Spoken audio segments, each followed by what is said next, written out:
Hey everyone, I'm back, and today we're going to be talking about Portrait of a Lady on Fire. And this movie came out in 2019, and it's been on my watch list for a while, for like 5 years. And I finally got around to seeing it. And I guess a little context as to how I discovered this movie. I remember seeing the trailer for this movie, and I was sold. Like immediately, just after watching the trailer, I was like, I have to see this. And I also heard that people were really liking this movie, and I finally got around to seeing it, and I absolutely loved this movie. I thought it was really beautifully made, and it just gave me what I wanted, and I love how colorful this movie is. Like it's a very like warm and welcoming.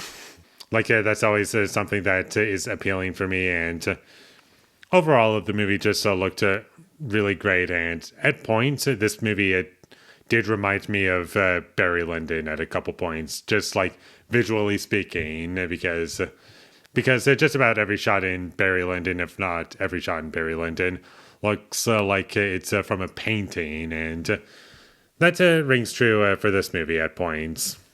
And this is a movie that's also very well made. Everything's lit very well, and whenever it's at night, everything feels naturally dark to the point where, like, yeah, it's dark, but it's not too dark to the point where you can't see anything. And that was something that I really appreciated. And also, you could also hear crickets at the nighttime scenes. That was something that I liked. And keep in mind, if you're going to watch this movie, this is a very slow movie. But for me personally, I never found it boring once. I was always with it. The dialogue is really great, and all the characters talk like real people. And I really enjoyed the relationship between our two main leads and where that wound up going. And that was something that really connected with me a lot. And I also loved the lack of music in this movie. I could be wrong about this, but there was basically almost no music for, at the very least, most of this movie, and it added a lot to the scene. So, like, you're just able to soak everything in more, and it also didn't really need music because it didn't need to tell you how to feel. You can just assume how characters are feeling just by the way they are speaking and how things are presented, and it's just all communicated very well, I feel. And I really like the characters in this movie. I find them to be very interesting to watch, and there's also nice little details. And the scene where the two main leads are like talking about music, you can tell just by the facial expressions on them. Like it just adds so much to their character, and I love that a lot. There were lots of really memorable scenes, and the movie consistently stays unpredictable, and you never quite know where it's going to go. And this movie isn't necessarily a film where it's like trying to hide this sort of love story. It's more like, this is happening, and no one's really worried about these two getting caught at any point. I don't really consider this a spoiler, but I do feel as though that's like a central part about the movie.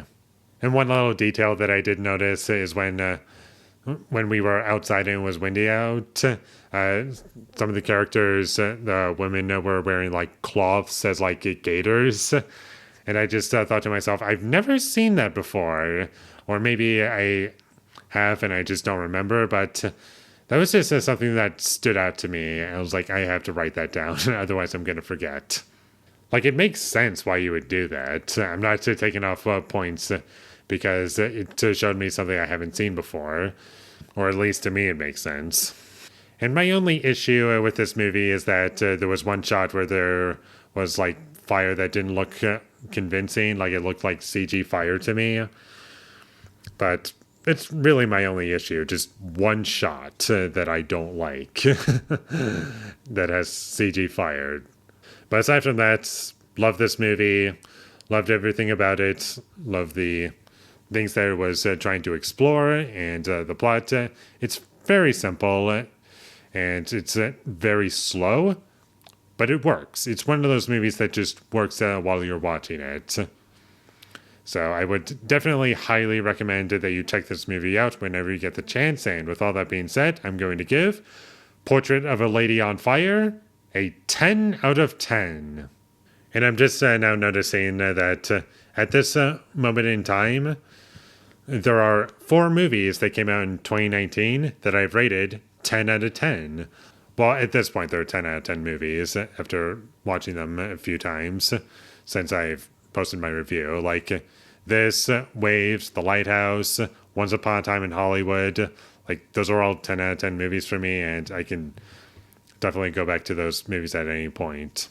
Like, what a great year for movies, 2019. Thank you for watching my videos. As always, if you enjoyed this review, be sure to leave a like and comment down below your thought of Portrait of a Lady on Fire, and my social media links. They will all be in the description, so follow me there. And last but not least, subscribe to be a part of Foley Nation, and I'll see when I get my next review up, and that is going to be for... I don't have the movie with me yet, and it's one of those movies that is not on any streaming platform. So you just have to buy a physical copy of it, and unfortunately those are currently out of print. And it's coming to me soon. I just don't have it yet. So by the time I upload this video, I'll probably already have it, hopefully. And that movie is 28 Days Later. So look forward to that. But until I get that up, thank you for watching and have a great day.